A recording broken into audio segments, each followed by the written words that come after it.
วบ่ได้กินเข้าใจละลูกละเดาเป็นกำผ้าบัวดอง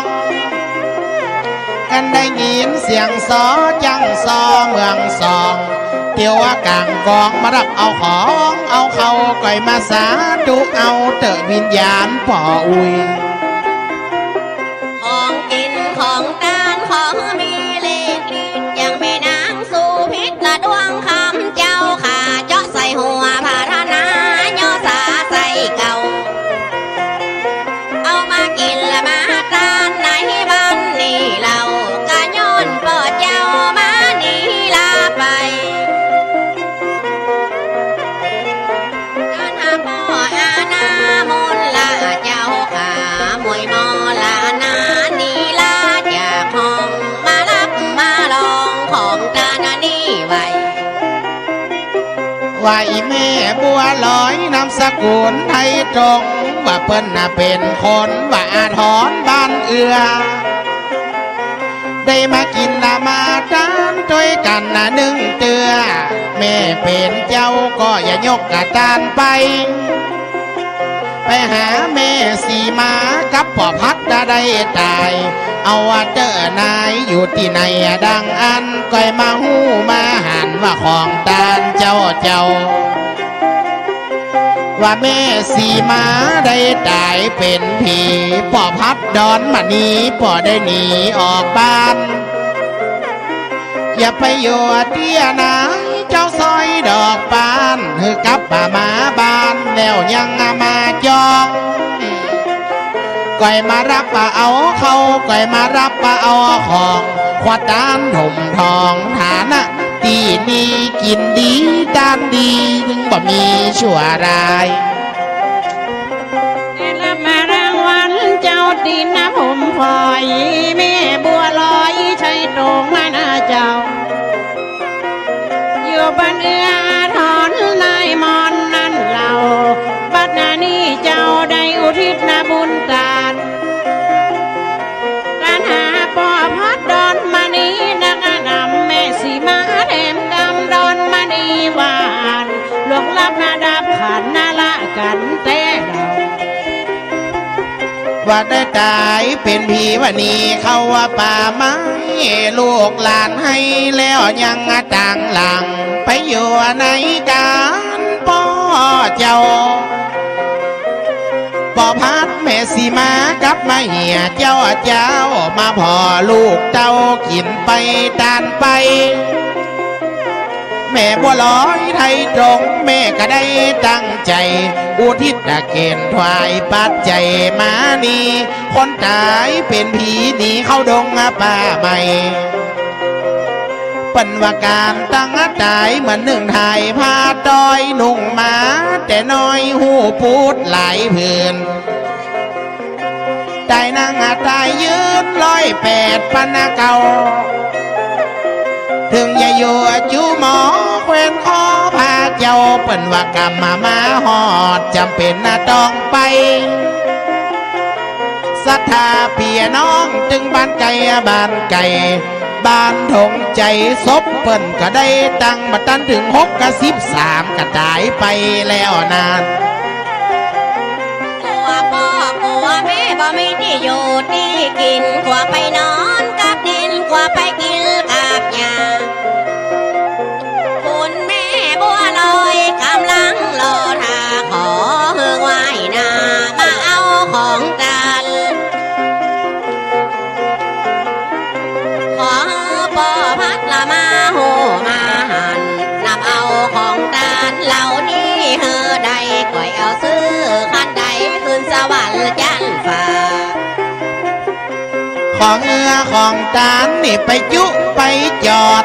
ได้ไปฮอดเมืองบอนสาวันก่อนมาบ่ตานอย่าไปห้องไปให้ป่อเฮยแม่เฮยอยู่ดงป่าไม้ไปอยู่เขตใดแล้วยังเมืองคนกว่าไปปอมฟ้ากว่าไปปอมฝนเจ้าแสงเดือนมอนอยู่เหนือตกก็ออกใจกว่าน้ำปัดปลาไหลโดยไปล่องน้ำ ตัวพ่อแม่อยู่ดังใดหนอได้ยินเสียงซอขใจกลับมาบ้านแสงดาวชมยงชาติชัยหมายอย่าห้ามเอาดวงวิญญาณคนที่ตายลาไปอีพ่อก็ตายอีแม่ก็ตายกันบ่ตกตาไผก็ถึงบ่หูทราบได้เพราะการเป็นการตายไผถึงหนีลาบ่โปรดการเป็นการตายมีหลายขนาดเป็นกฎธรรมชาติชาติใช้ขนาดมรณะดับขันเหมือนกันนะแต่เจ้าจะบางคนละตายหนุ่มจะบางคนละตายเฒ่าบางคนละเนื้อเจ้าหมอบัดละยาพ้องตายเบื่อจิตนะพ้องตายเบื่อปาบตายย้อนละสุราก็มีมาว่านหลวงรับมาดับขันมีหลายอันนะแต่เราเกิดเป็นมนุษย์ไผบัดใจลองหอนเกิดมาเป็นคนบ่ลอกคาบหอยพ่องก็มาตายหนุ่มบางพ่องก็มาตายน้อยพ่องก็ตายหอยแขวนคอจับบางพ่องนั้นตายกับปลามือหมอน้ำยาบ่ปอเขาเลยล้อบ่ได้หยุดหายใจเหียบ่ได้ม่อยม่อยวิญญาณบางคนก็เส้นหน้าทางเวทเกิดตัวบ้าที่เหตุตายท้องถนนไปตายรถยนต์ยังบ่หูเหนือใจบางห้องตายเมื่อยบางห้องตายไข่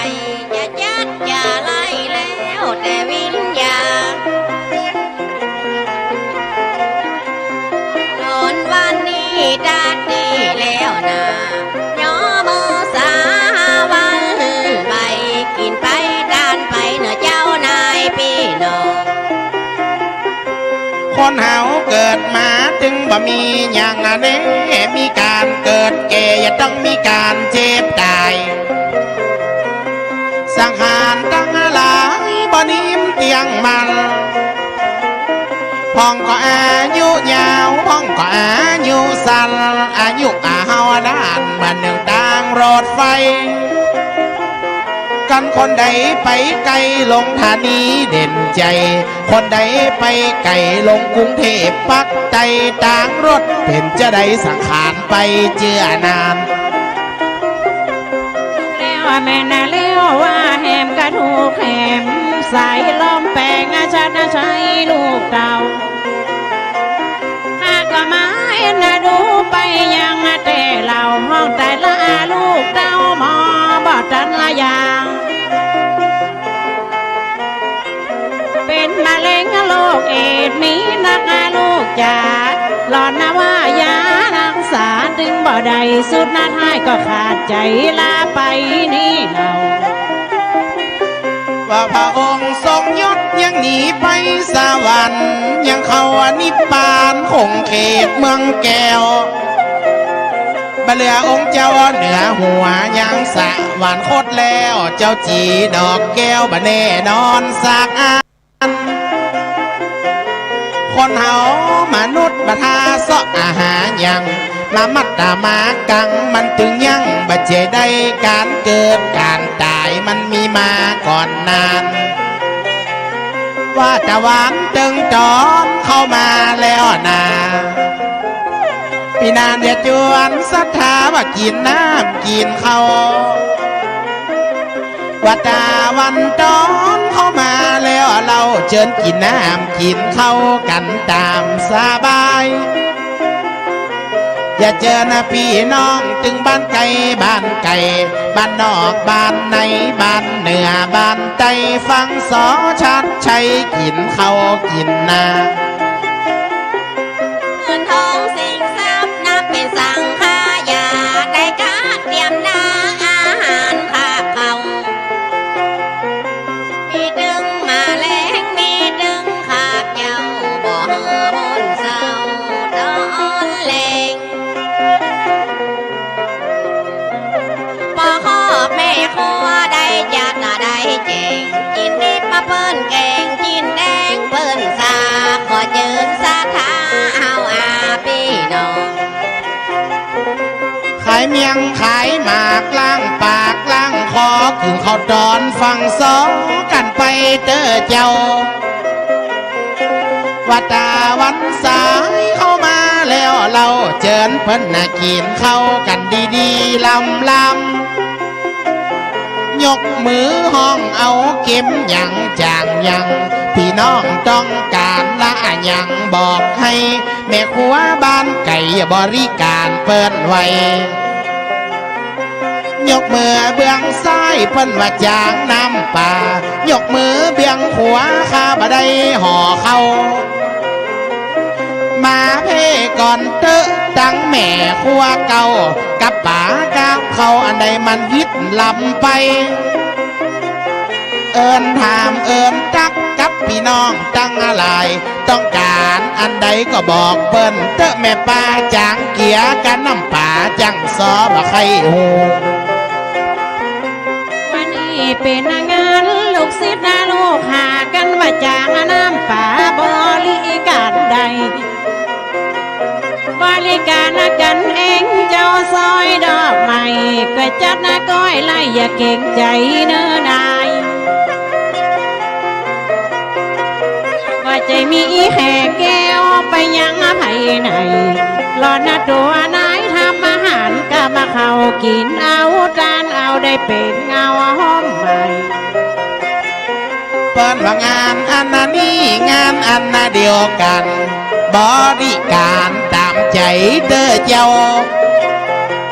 บัดหาเก่งอกกะเก่งใจว่าดังเจ้าภาพเก่ากันมันน่ะเหลียแล้วตักใส่ถุงไปด้วยอันนี้ว่าเพียจังสองในวันนี้แล้วแม่เจ้าล่างคิงอะกวยกินตัวทานตัวเนาะพี่น้องเจ้าบ้านรับประทานอาหารกันเจอทานไทย กินแบบบุฟเฟ่บริการกันเอง ขอถวายความเคารพพระมหาเถรานุเถระครูบาอาจารย์เจ้าทั้งหลายจุตนจุองค์เจริญสุขเจริญธรรมจุงได้บังเกิดมีแก่ท่านสาธุชนพุทธบริษัททั้งหลายที่ได้สดับรับฟังธรรมะกันทางสถานีวิทยุคลื่น FM 104.50 เมกะเฮิรตซ์วิทยุธรรมะของวัดฝ่ายหินตำบลสุเทพอำเภอเมืองจังหวัดเชียงใหม่ซึ่งก็มีท่านอาจารย์พระครู สมุวิสุวัตวรกิจโจเป็นผู้อำนวยการสถานีควบคุมระบบการส่งสัญญาณให้กับพี่น้องท่านผู้ฟังทั้งหลายได้หันถึงรูปถึงเสียงในทีวีออนไลน์ไลฟ์สดวัดฝ่ายหิน และก็ได้ลิงก์สัญญาณไปในคลื่นสถานีเครือข่ายกัลยาณมิตรหลายๆที่ท่านสาธุชนได้สดับรับฟังธรรมะกันไปตลอดวันตลอดคืน24 ชั่วโมงวันนี้เป็นวันพุธที่19 กุมภาพันธ์พุทธศักราช 2568 อาตมาภาพท่านพระครูปัญญาสังฆการในนามของคณะสงฆ์วัดสลีโสดาพระอารามหลวงจังหวัดเชียงใหม่ได้รับถวายเวลาจากอาจารย์ท่านพระครูสมุวิสุวัตวรกิจโจได้มาพบกับพี่น้องท่านคนฟังทั้งหลายก็ใช้เวลามายาวนานพอสมควรบางครั้งก็มีเวลาบางครั้งก็มีศาสนกิจก็ไม่ได้มาออกอากาศก็ไปตามภาระหน้าที่ วันนี้ตะวันตกต่ำค่ำลงเย็นไปที่ตีนดอยอ้อยจ้างอุชุบรรพตวัดสลีโสดาพระอารามหลวงจังหวัดเชียงใหม่ก็เป็นบรรยากาศร่มเย็นแล้วก็ในช่วงกลางวันก็มีอากาศร้อนแล้วตอนนี้ความหนาวเหน็บก็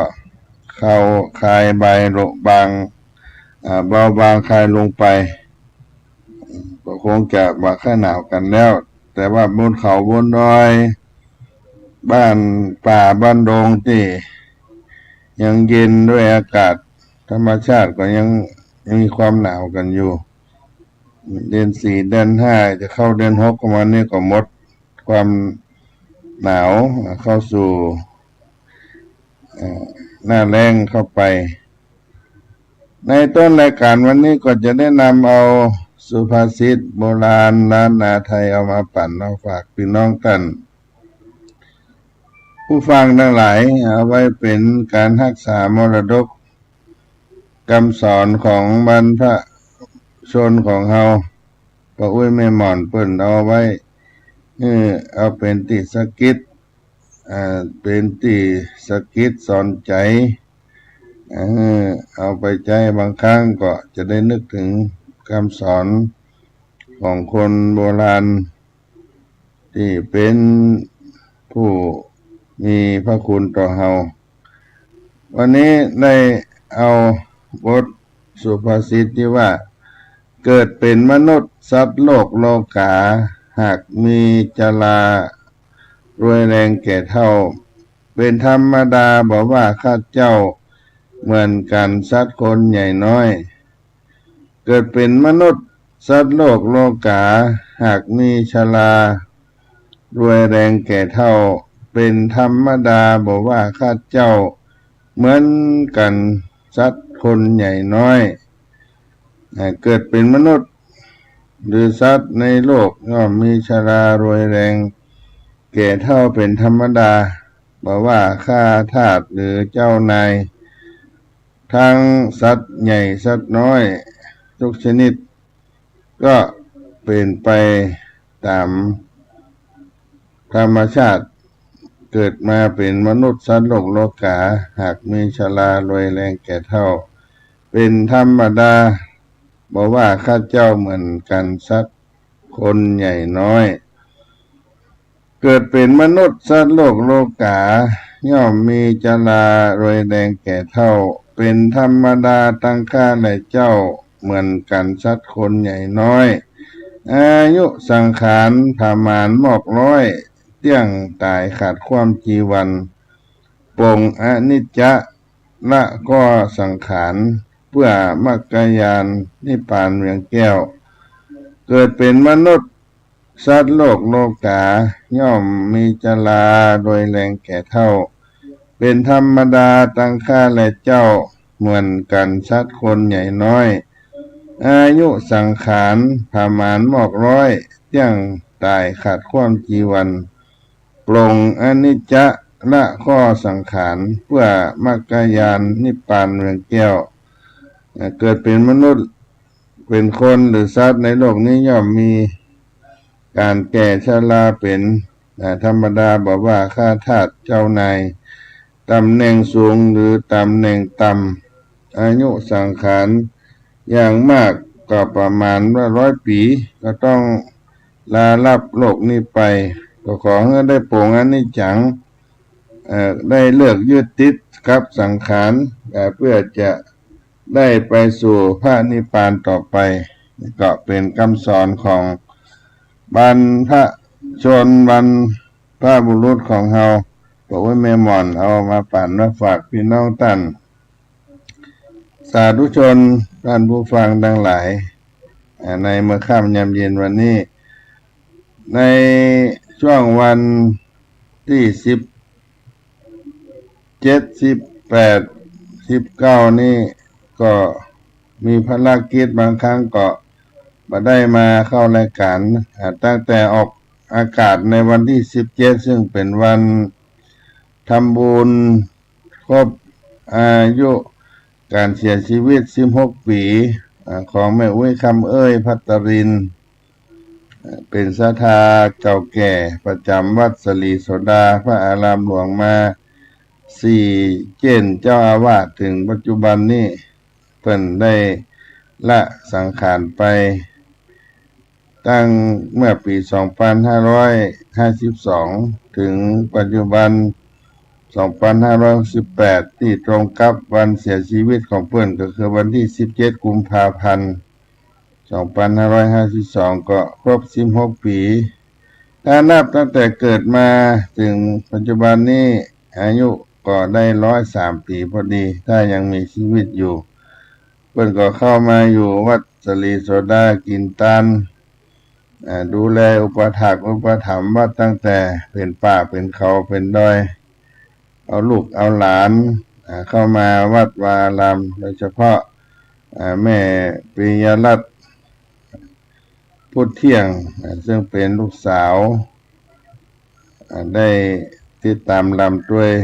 แม่อุ้ยคำเอ้ยมาแล้วก็ได้มาทำบุญถวายเพลพระทหารเพลให้กับพระสงฆ์สามเณร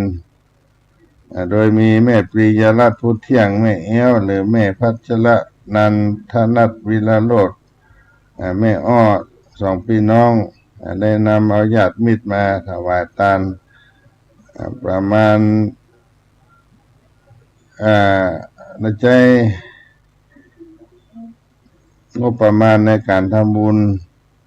ทั้งอาหารข้าวหวานประมาณ 20,000 บาทมาถวายทานก็อนุโมทนาที่ได้รำลึกถึงแม่อุ้ยคำเอ้ยพัตลินเพิ่นได้ครบรอบ16 ปีของวันตายแล้วก็ได้ทำบุญป่อวิติ้งวิถาธรรมชาติเป็นป่อก็ตายวันที่ 17 กุมภาพันธ์เหมือนกันแต่คนละปีไปถึงป่อวิมอนจับโปแม่วิมอนจำตาพัตลินแล้วก็อ้ายเปิ้นก็คือนายประยูนธรรมชาติแล้วก็ตามไปป่อมูลป่อเกตพุทธเที่ยง10 ตำรวจเอกวัชรพงษ์พุทธเที่ยงแม่สมศรีทาและญาติที่ได้ลงรับขันไปในวันที่ 17 กุมภาพันธ์ 2568 ที่ผ่านมาแล้วก็ได้ตานทำบางสุกุลมาติกาตานทำมหามุลนิปานสูตรญาติโยมที่เคยได้เอามามาจากกันซึ่งก็เป็นเนื้อหาสาระที่เป็นประเพณีของชนเมืองเหนือเฮาได้ตานไว้กำจูศาสนาพระพุทธเจ้าเป็นคัมภีร์ที่ได้ศึกษาของพระภิกษุสามเณรและญาติโยมได้สดับรับฟังธรรมะซึ่งในสาระโดยย่อนั้นก็คือเป็นเรื่องราวที่กล่าวในเนื้อหาธรรมอุทิศเพื่อได้สอนให้คนทั้งหลายที่ยังมีชีวิตอยู่ได้มีโอกาสให้ทานซึ่งเพิ่นก็ได้กล่าวในมหามุลนิปานสูตรซึ่งสมัยเมื่อพระพุทธเจ้าเสด็จประทับณนิโคธารามเมืองกบิลพัสดุ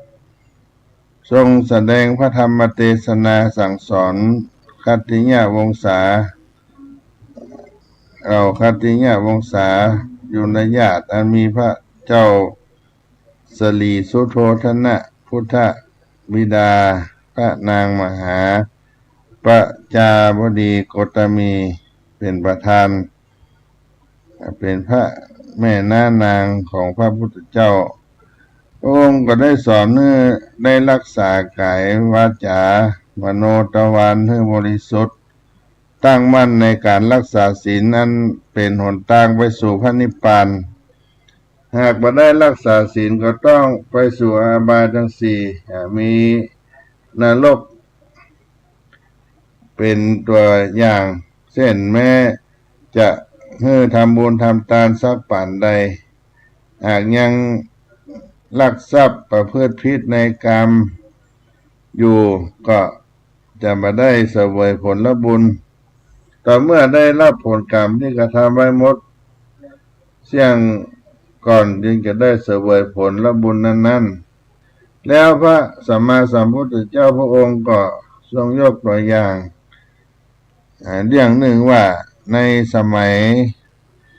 อดีตก่อนนั้นสมัยพระพุทธเจ้าที่มีชื่อวิปัสสีทรงประทับอยู่ที่เมืองพันธุมัตติมีหมู่บ้านหนึ่งชื่อพระหุชนะคามเป็นที่อาศัยของเศรษฐีสองสามีภรรยาซึ่งมีลูกสาวชื่อนางนางอีเศรษฐีทั้งสองก็มีจิตใจ เลื่อมใสในการให้ทานได้สละเข้าของสัมปติเป็นทานปีละเป็นจำนวนมากเมื่อสิ้นอายุไขไปก็เกิดเป็นเปรตอดอยากอยู่ในป่าช้าบ่มีเสื้อผ้าอาภรณ์เข้าป่าอาหารได้รับทุกขเวทนาด้วยความทุกข์ทรมานเมื่อคืนหนึ่งนั่นได้พากันมาหาลูกสาวให้ช่วยตัวเก่าก็ไปให้ลูกสาวไปทูลถามพระพุทธเจ้าวิปัสสีว่าพ่อแม่เนี่ยได้ทำบุญไว้มากมายทำไมบ่ได้ไปเสวยผลบุญนางนางอีก็จึงไปทูลถามพ่อถามพระพุทธเจ้าว่าพ่อแม่ของตนนั้นได้ทำบุญไว้นักแล้วก็มาได้เสวยบุญส่วนกุศลแล้วก็ตนทั้งสองก็ทำบุญอุทิศไปให้ตัวทำไมมันเป็นเหตุเกิดขึ้นมาเช่นนี้ที่พ่อแม่ได้มาบอกพระพุทธองค์ก็จึงนำเอาพระธรรมเทศนามหามุลนิปปานสูตรได้กล่าวเทศนาว่าพ่อแม่ของนางอยู่ในวันที่ท่านยังมีอายุสังขารอยู่นั้นยังหนุ่มยังแน่นอยู่ก็บ่ได้รักษาศีลได้ฆ่าสัตว์ลักทรัพย์ประพฤติผิดในกามมาตลอด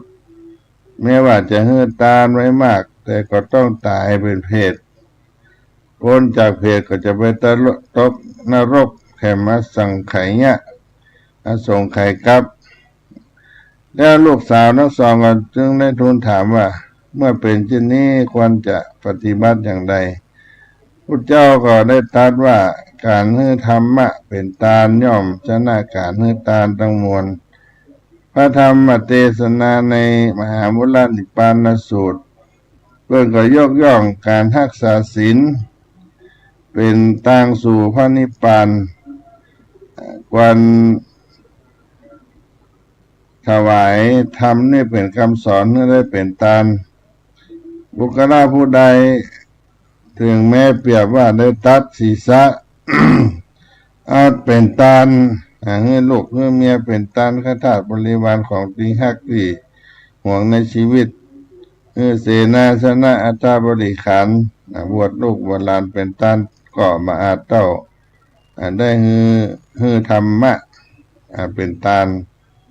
ก็คือได้ทานธรรมที่เป็นเรื่องของมหามุลนิปปานสูตรเมื่อทราบดังนั้นนางทั้งสองก็จึงไปให้ผู้ฉลาดได้เขียนได้จานธรรมเทศนาดังกล่าวได้ไว้ถวายเป็นทานคืนนั้นเศรษฐีทั้งสองก็ได้รับอานิสงส์การทำเป็ดมหามุลนิปปานสูตร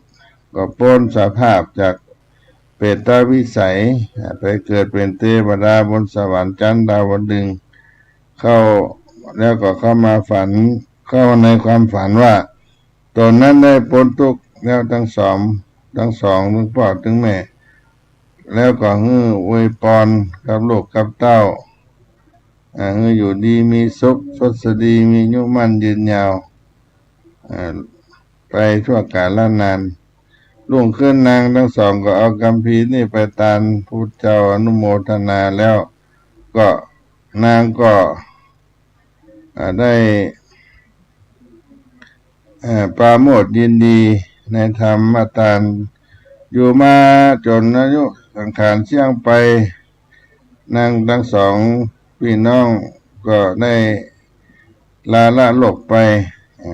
จิตก็ไปเกิดในบนสวรรค์นางก็ไปเกิดเป็นลูกสาวของสุริยะเทวบุตรนางก็ไปเกิดเป็นธิดาของจันทะเทวบุตรเมื่อมาเกิดในโลกมนุษย์นางก็ได้เกิดเป็นนางเขมาภิกขุณีส่วนนางน้องสาวก็ได้เกิดมาเป็นนางอุบลวรรณาเถรีในสมัยพุทธเจ้าของเฮานี่พระโคดมสมณะโคดมของเฮานี่ก็เป็นเรื่องราวของมหามุลานิพพานสูตรที่ได้กล่าวให้พี่น้องท่านผู้ฟังทั้งหลายที่ได้รู้ถึงในสมัยพุทธกาลที่พระพุทธเจ้าเทศนาโปรดสัตว์ทั้งหลายได้ยกตัวอย่างเศรษฐีสองผัวเมียสองสามีภรรยาที่มีชีวิตอยู่ถึงแม้ว่าจะมีทรัพย์สินเงินคำมากมายก่ายกองบ่ได้ให้กินให้ทานได้ทำพิษกองศีลกองธรรมดังที่ได้กล่าวมาก็ไปตกนรกลูกสาวทั้งสองก็ได้กึศที่จะได้กินได้ทานเพื่อให้พ่อกับแม่นั้นได้พ้นจากความเป็นเปรตวิสัยพ้นจากห้องอบายก็ได้เอานำมาเทศนาทำในวันนั้นไปแล้วก็เอามามาจากพี่น้องท่านคนฟังทั้งหลายได้ฟังเพื่อได้เป็นประโยชน์นะในการทำบุญตักสินาทานอุทิศให้กับแม่คำพัตลินที่ผ่านมาในวันที่17 กุมภาพันธ์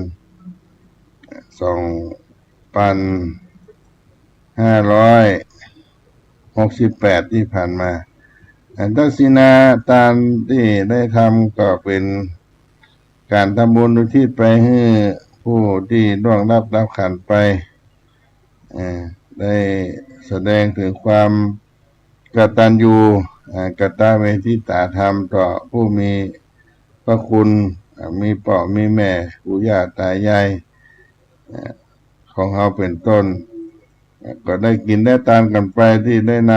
ำเอามากันไปก็เพื่อสืบเนื่องมาตั้งแต่วันที่17แล้วก็มีภารกิจได้ไปประชุมได้ไปเตรียมการเตรียมงานภาระหน้าที่ก็บ่ได้มาออกอากาศจากับพี่น้องท่านผู้ฟังก็มาเล่าลืมกันสักเล็กสักน้อยเอาไว้เป็น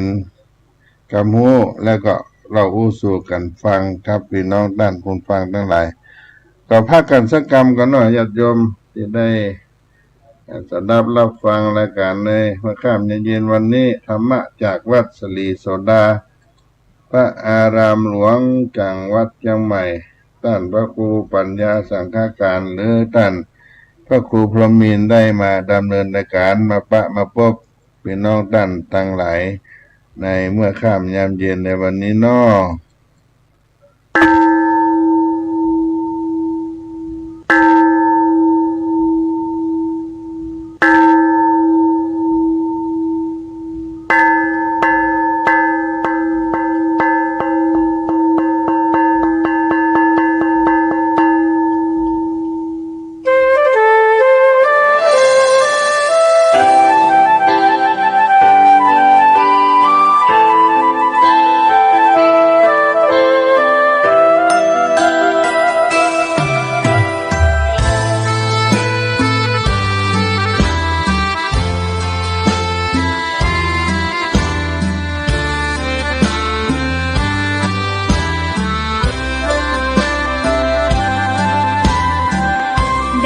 เกิดเป็นคนนั้นยากจริงนะเพราะพุทธศาสนายิ่งแสนยากเย็น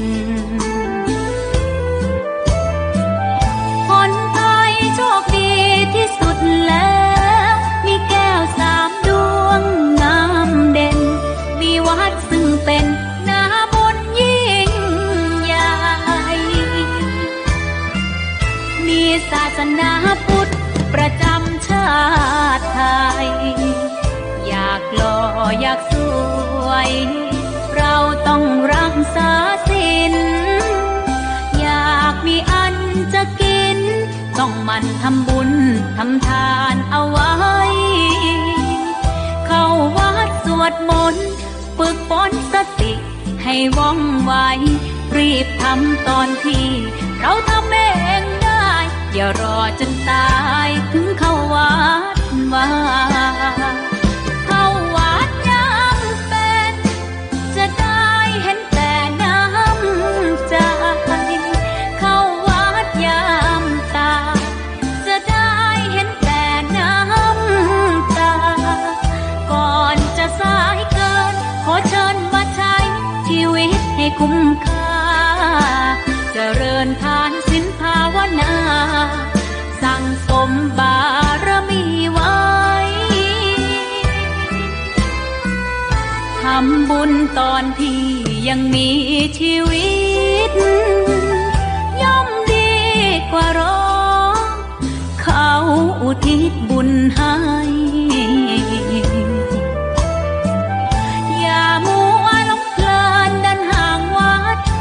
ตัวอย่างชัดๆมีมากมาย เข้าวัดตอนตายสายเกินแก้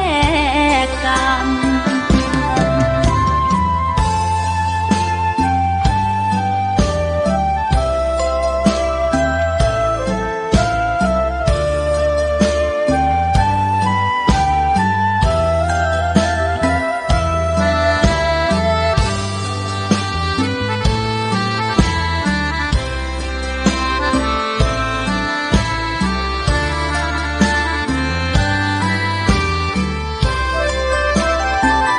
เข้าวัดยังเป็นจะได้เห็นแต่น้ำใจ เข้าวัดยามตาจะได้เห็นแต่น้ำตา ก่อนจะสายเกินขอเชิญมาใช้ชีวิตให้คุ้มค่า เจริญทานศีลภาวนา สั่งสมบารมีไว้ ทำบุญตอนที่ยังมีชีวิต ย่อมดีกว่ารอเขาอุทิศบุญให้ อย่ามัวหลงเพลินเดินห่างวัด ตัวอย่างชัดๆมีมากมาย เข้าวัดตอนตายสายเกินแก้กรรม เข้าวัดยามเป็นผลบุญหนุนนำ เข้าวัดยามเป็นจะได้เห็นแต่น้ำใจ เข้าวัดยามตายจะได้เห็นแต่น้ำตา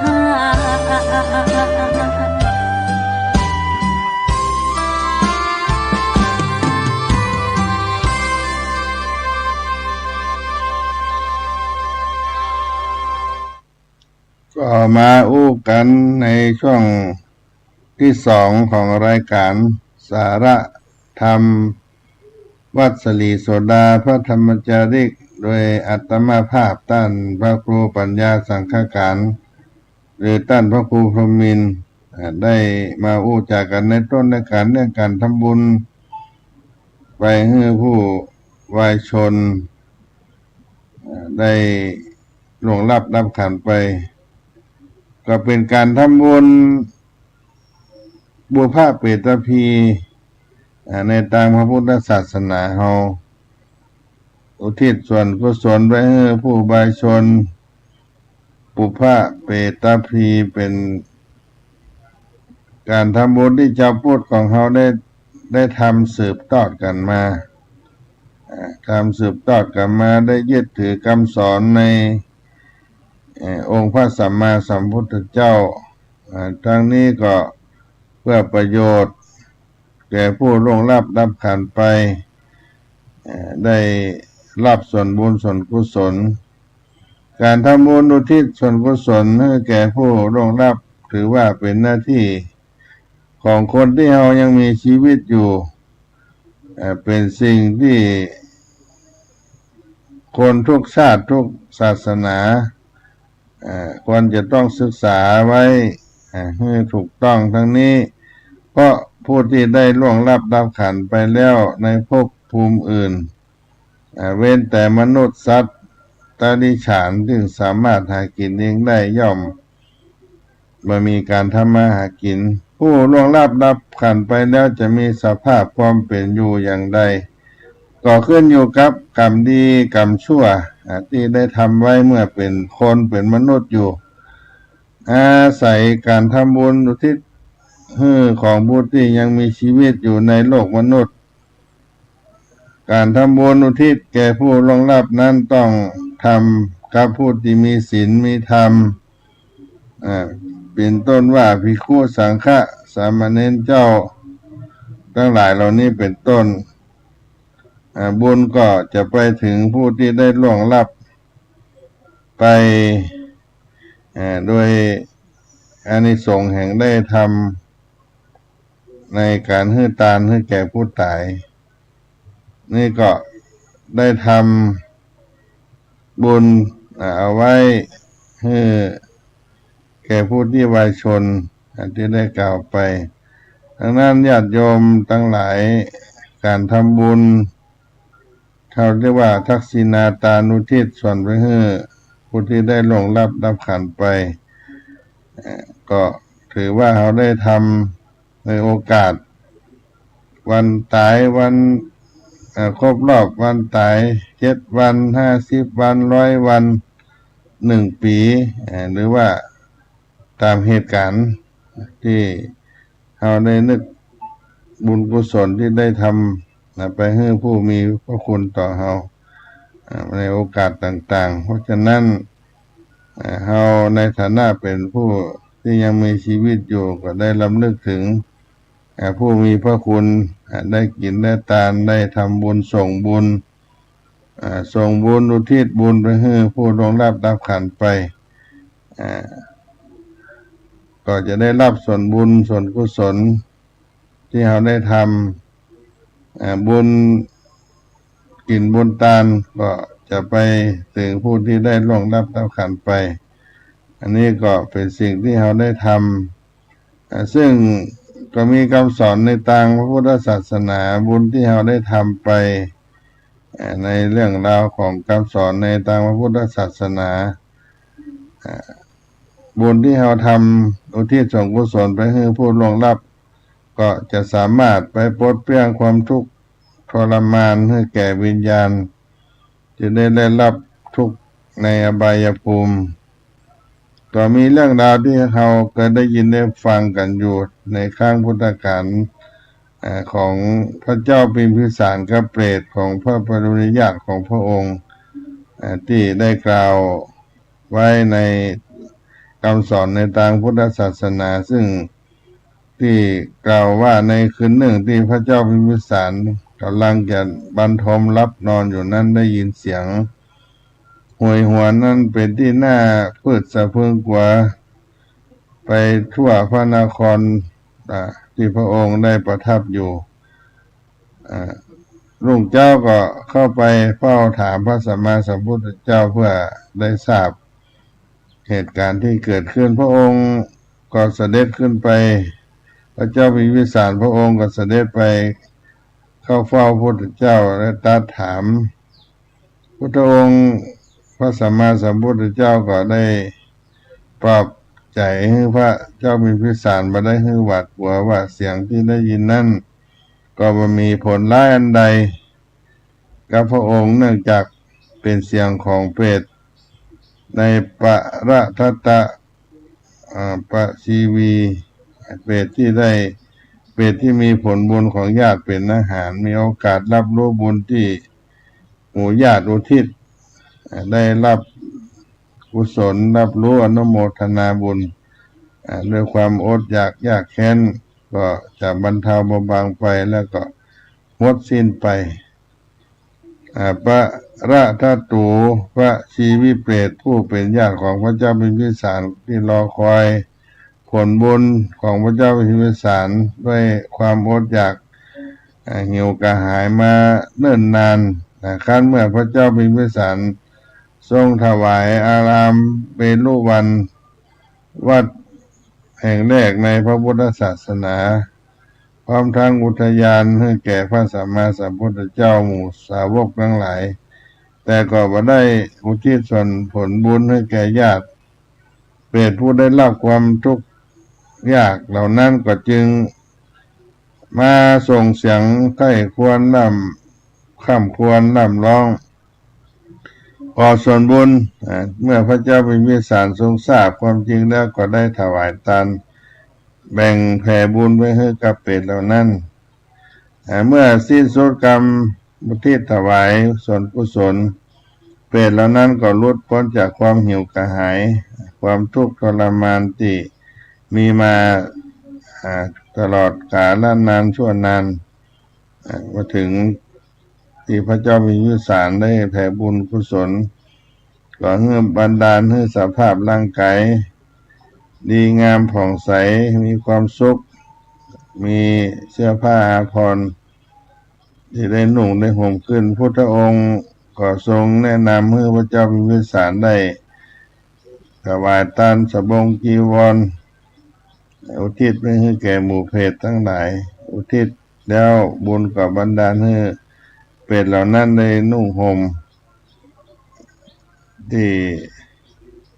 ได้เป็นเครื่องถวายทานด้วยอานิสงส์ทาน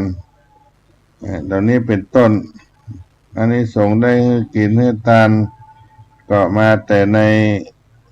คำสอนในทางพระพุทธศาสนาคือพระเจ้าพิมพิสาร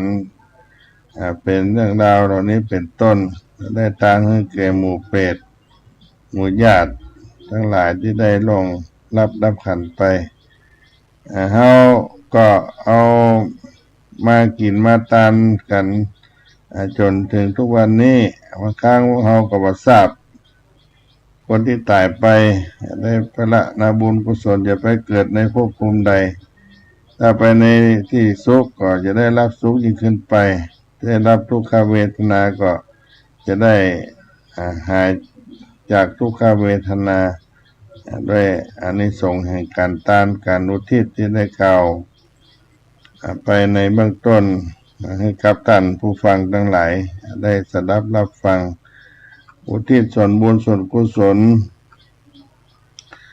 ถ้าเราได้กินได้ทานแล้วก็ถือว่าเราได้แสดงในความกตัญญูกตเวทีต่อผู้ที่มีพระคุณต่อเราด้วยก็ได้นำเอามามาจ้าพี่น้องท่านคนฟังทั้งหลายได้สดับรับฟังในมาข้าวยามเย็นในวันนี้ญาติโยมทั้งหลายช่วงนี้ทางวัดสลีโสดาก็จะได้เตรียมงานตัวเนื่องจากว่าวัดสลีโสดาพระอารามหลวงนั้นเป็นวัดเก่าแก่ที่ท่านเจ้าครูบาสลีวิจัยเป็นผู้มาสร้างถวายไว้ในพระพุทธศาสนาตั้งแต่เมื่อครั้งท่านครูบาเจ้าสลีวิจัยมาสร้างตางขึ้นโดยสุเทพได้มาลงปฐมจอบแรกวันที่9 พฤศจิกายน 2477ได้ทำตางขึ้นโดยสุเทพช่วงระยะเวลาที่ได้สร้างตางขึ้นโดยสุเทพเป็นระยะเวลาช่วงหนึ่งและสถานที่วัดสลีโสดาแห่งนี้ก็เป็นที่ตั้งกองอำนวยการต้อนรับศรัทธามหาชนทั้งหลายเอาข้าวสารอาหารแห้งปัจจัยเงินทองสปะต่างๆนานาเครื่องมือเครื่องใจอุปกรณ์ในการทำถนนเป็นขบกจอบเสียมอิพิกแสลงที่จำเป็นในการขุดในการบันตัดเป็นมีดเป็นขวานต่างๆนานาที่วัดสลีโสดาอย่างนี้ก็เป็น ส่วนกลางกองอำนวยการที่ครูบาเจ้าสดีวิจัยได้นั่งนักต่อมาในต้นปี 2478 เพิ่นก็ได้สร้างวัดขึ้นเพื่อเป็นเส้นทางอริยบุคคลก็คือต้นแห่งกระแสไปสู่พระนิพพานมีวัดสลีโสดานี่เป็นวัดแรกตั้งแต่ตีนดอยสุเทพนี้ขึ้นไปญาติโยมทั้งหลายก็มาช่วยกันเกิดกันสร้างและสร้างพระวิหารหลังหนึ่งสร้างตังลงไปเป็นไปสู่ถนนที่ครูบาเพิ่นได้สร้างเอาไว้ถวายเป็นทานในพระพุทธศาสนาแล้วก็มีแถม2 วัดคือวัดสกิทาคาที่เป็นศูนย์ไฟป่าในปัจจุบันนี้ขึ้นไปแถมระยะทาง3 กิโลเศษที่หอดูดาวปัจจุบันเรียกว่าม่อนพญาหงส์เป็นวัดอนาคามีก็ถือวัดพระธาตุเจ้าดอยสุเทพเป็นอรหันตาเป็นอริยบุคคล4 จำพวกที่เข้าสู่พระนิพพานวัดสลีโสดาเป็นวัดต้นที่ครูบาเจ้าได้สร้างถวายในพระพุทธศาสนา 2478 วันที่ 30 เมษายนก็ได้เฉลิมฉลองทั้งหมดถึงถนนเส้นทางขึ้นดอยสุเทพถึงวัดก็เป็นที่เสร็จสิ้นในใช้เวลา15 วัน 15 คืนเฉลิมฉลองหรือว่าปอยหลวงหน้าวัดสลีโสดาแห่งนี้15 วัน 15 คืนก็มาทบถึง 2478 มาถึง 2568 นี้ก็มีอายุครบ90 ปีพอดีญาติโยมอายุ90 ปีของวัดสลีโสดาพระอารามหลวงก็มาลำลึกถึงความเป็นมังคลมงคลก็จะได้ทานสมโภชพระอารามแห่งนี้ในโอกาส90 ปีอันนี้เป็นอันที่1อันที่2นั่นก็คือโครงการพระธรรมจาริกได้เผยแผ่งานพระพุทธศาสนาแก่ชนถิ่นกันดารไปตามหมู่บ้านชาวเขาทั่วภาคเหนือหรือว่าหมู่บ้านที่มีชาวเขา10 จังหวัดรวมมาถึงภาคเหนือตอนบนก็8 จังหวัดนี่จะมีนักเฉพาะหมู่บ้านพี่น้องราษฎรผู้ที่สูงหรือพี่น้องชาวเขาการเผยแผ่งานพระพุทธศาสนาใจวัดสลีโสดาแห่งนี้เป็นศูนย์กลางในการประสานงานระหว่างบนภูเขาขาดเหลือได้อย่างใดก็จะมาที่วัดสลีโสดาแห่งนี้มีวัดเบญจมาภิตรเป็นส่วนกลางซึ่งเป็นที่ตั้งของประธานคณะพระธรรมจาริกในอดีตคือเจ้าคุณสมเด็จพระพุทธชินวงศ์ปฐมเจ้าวาดปฐมประธานคณะพระธรรมจาริกวัดเบญจมาภิตรได้ตั้งแต่ 2508 เป็นต้นมาที่ได้ตั้งโครงการเผยแผ่งานพระพุทธศาสนาแก่พี่น้องชาวเขาก็มาถึงปัจจุบันนี้ก็มีอายุครบ60 ปีในปี 2568 แล้วพระเดชพระคุณหลวงปู่สังวาลหรือว่าพระเดชพระคุณพระธรรมวชิรโกศลก็เกิดในปี 2478 เช่นกันช่วงระหว่างการตานวัดสลีโสดานั้นกำลังเกิดและเกิดปีนั้นเดือนเดียวกันก็คือเดือนเมษายนเนี่ยมาถึงปัจจุบันนี้ก็จะอายุครบ90 ปีก็เลยเอาสมัยกาลเวลาครบรอบอันเป็นมงคลทั้ง3 ประการนี้ได้มาเฉลิมฉลองกินตาลสมโภชพระอารามของวัดสลีโสดา90 ปีหลวงปู่พระธรรมวชิรโกศลเจ้าวาดวัดสลีโสดาองค์ปัจจุบันนี้แล้วก็60 ปีโครงการพระธรรมจาริกจะได้กินตาลกันที่ได้อู้กันไว้ก็คือวันที่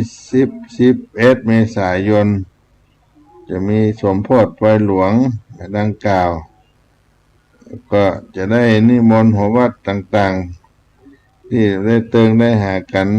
มาอนุโมทนาร่วมกันด้วยกันกับวัดสรีโสดาแห่งนี้เพราะนั้นก็กำลังเตรียมงานกันมาเป็นระยะคณะกรรมการบางท่านก็ว่าจะเอาซอเมืองเหนือเขาเนี่ยมาซอห้ามกินตาลปล่อยหลวงกำลังติดต่อประสานกันอยู่ในวันที่11 เมษายนแล้วก็นอกจากนั้นก็มีการสร้างพุทธอุทยานเกิดขึ้นในวัดสรีโสดาเพื่อเฉลิมฉลอง90 ปีวัดสรีโสดา90 ปีครูบาเจ้าศรีวิจัยสร้างวัดสรีโสดา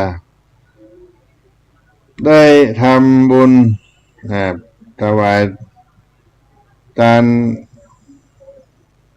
ในปีนี้ก็ได้สร้างบันไดพญานาคได้สร้างสำเร็จเสร็จสิ้นไป 90% แล้วตอนนี้เหลือกำแพงแก้วด้านหน้าของวัดสรีโสดาก็คือหลังอนุสาวรีย์ครูบาเจ้าศรีวิจัยถวายไว้โดยกองทุนน้ำรำลึกครูบาเจ้าศรีวิจัยได้นำปัจจัยมาดำเนินการสร้างถวายเป็นทานเพื่อได้เทิดทูนครูบาเจ้าศรีวิจัยได้เป็นบุคคลสำคัญของโลกด้วยได้เป็นปฐมเจ้าวาดวัดสรีโสดาแห่งนี้เป็นต้นก็จะได้กินได้ทานกันในวันที่11 เมษายน 2568 นี้ญาติโยมทั้งหลายที่เคยมากินมาทานวัดสรีโสดาก็คงอยากได้ทราบข่าวบ้างแล้วก็จะมีรายละเอียดมาเล่าสู่กันฟังครั้งต่อไปอันนี้มาได้กันในเบื้องต้นก่อนที่จะได้แจ้งขยายในการทำบุญในครั้งนี้ซึ่งก็จะมีอย่างหลายๆอย่างได้เกิดขึ้นอยู่ในการทำบุญประจำวัดสรีโสดาพระอารามหลวงแห่งนี้ก็ได้เอามามาจ่าให้พี่น้องท่านคนฟังไปเป็นช่วงได้มีโอกาสได้มาร่วมบุญซึ่งโดยเฉพาะบันไดหน้าก็ยาวประมาณ60 เมตรแล้วก็กว้าง5 เมตรตอนนี้ก็สวยสดงดงามเป็นประติมากรรมปูนปั้นล้านนาไทยพื้นสีขาวก็ได้ลงทองเป็นบางจุดบางส่วนเพื่อยกขอบยกความงามให้เกิดขึ้นมีคมมีแววขึ้นมาก็จะได้ทานถวายพ่อหลวงพร้อมกันในวันที่11 เมษายนที่จะมาถึงนี้แหละเวลาแถมเดือนเดียวญาติโยมก็มามาจ่าให้พี่น้องกันผู้ฟังทั้งหลายได้ฟังในการจัดงานเตรียมงานที่จะเกิดขึ้นกับวัดสรีโสดาพระอารามหลวงแห่งนี้มีโอกาสก็จะได้มาร่วมบุญกินบุญทานด้วยกันศรัทธาญาติโยมเนาะก็ฝากบุญไว้ด้วยครับพี่น้องท่านคนฟังก็มารับฟังคีตธรรมสักกรรมก่อนที่จะหมดรายการในเวลาค่ำยามเย็นในวันพุธที่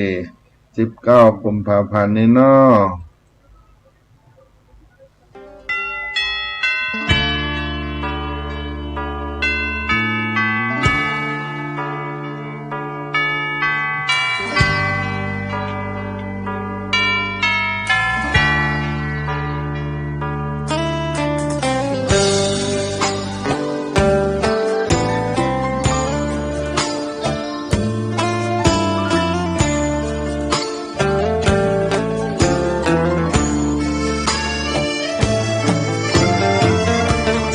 ชวนทุกท่านเข้าวัดเข้าวา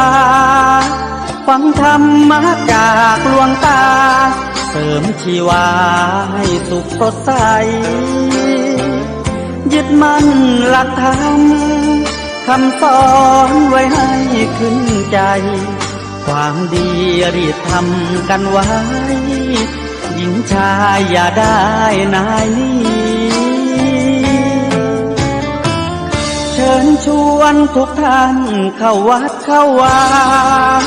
ทำบุญด้วยจิตศรัทธาบุญพาให้เราสุขีจะทำการใดนำใช้ในสิ่งดีทำบุญให้ทานวันนี้ไม่มีใครว่าใครชังสมัยก่อนประทับใจปู่ย่าตายายวันพระไม่เคยเบื่อหน่ายจำได้ไม่ลืมสักครั้งเหตุใดวันนี้มีคนเข้าวัดน้อยจังอยากให้เหมือนก่อนอีกครั้งฝากความหวังกับคนรุ่นใหม่เชิญชวนทุกท่านเข้าวัดเข้าวารับศีลรับพรหลวงตาเสริมคุณค่าให้กับจิตใจกระทำความดีเรื่องนี้ไม่ต้องอายใคร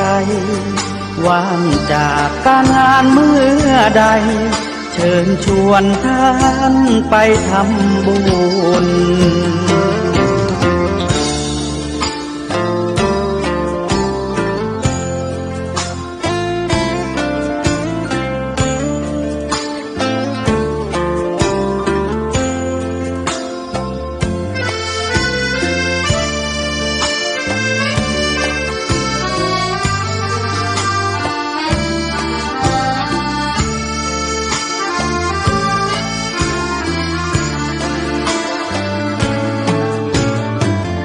เชิญชวนทุกท่านเข้าวัดเข้าวารับศีลรับพรหลวงตาเสริมคุณค่าให้กับจิตใจกระทำความดีเรื่องนี้ไม่ต้องอายใครว่างจากการงานเมื่อใดเชิญชวนท่านไปทำบุญกระทำความดีเรื่องนี้ไม่ต้องอายใครฝากเพลงเชิญชวนหญิงชายอย่าอายเรื่องการทำบุญ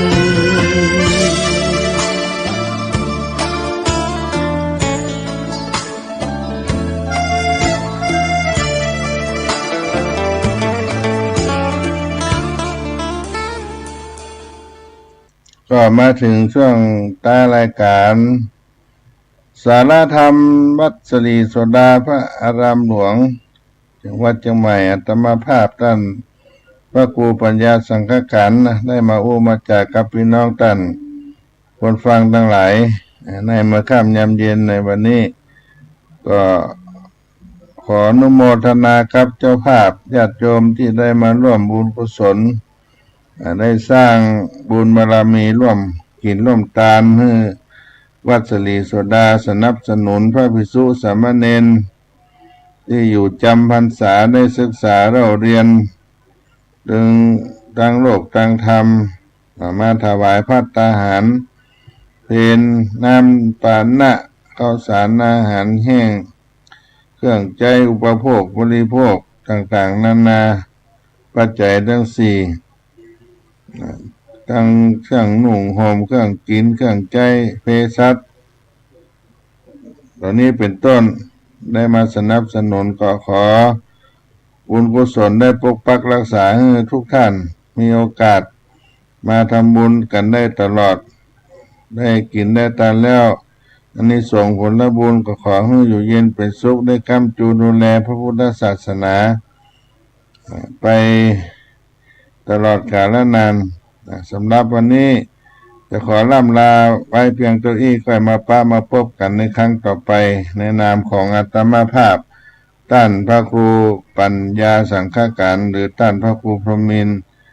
ผู้ดำเนินรายการผู้ช่วยเจ้าอาวาสวัดศรีโสดาพระอารามหลวงขอทุกท่านอยู่เย็นเป็นสุขกันทุกหน้าจัตตาโลธรรมาวัฏันติอายุวันโนสุขังปะลัง